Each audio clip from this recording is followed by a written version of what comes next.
We talked about syndicalism and corporativism in the context of labor market theory, after we discussed the theory of price determination in the case of the factors of production. Now we will simply emphasize, as Mises does in Human Action, that the term syndicalism has different meanings. For instance, traditionally, it referred to a set of revolutionary strategies for implementing socialism. That was one meaning of the word syndicalism. The word also denoted an economic system in which the ownership of industries is transferred to workers. And when we studied socialism, we saw that it is impossible to coordinate society in that manner. Nowadays, syndicalism has taken on a much broader and more watered-down meaning. According to Mises, the word refers to a movement which aims to improve workers' standard of living. Well, if that is what people understand by syndicalism, then clearly syndicalists who study economic theory should defend above all an unhampered market economy and a capitalist system. For we already know that measures which redistribute wealth and those which attack capital raise taxes and increase economic regulations to harm mainly the working classes.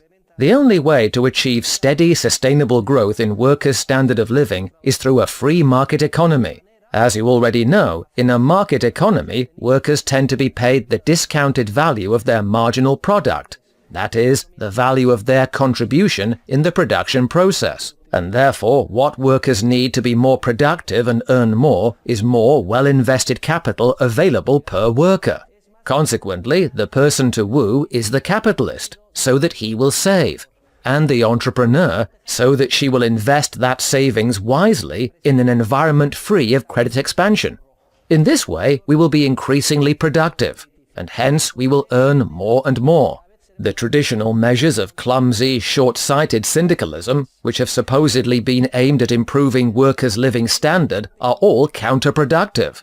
For instance, some measures restrict access to certain activities, guilds and professional associations. Others make membership in these associations or in unions obligatory, and others tend toward the creation of unnecessary jobs. All such measures are detrimental to society. They decrease productivity, and they increase poverty. Imagine a job can be done by one worker using one machine. Well, if unions insist on more shifts and more workers than necessary, the result is inefficient and antisocial. Also detrimental are measures supposedly designed to permit workers to share in the profits of companies. For the provision of his services, a worker tends to be paid the value of his contribution to the production process. A worker's share in the profits ends up being part of his wage. It forms part of the total labor cost. And if it exceeds a worker's marginal productivity, then it causes unemployment and a misallocation of resources.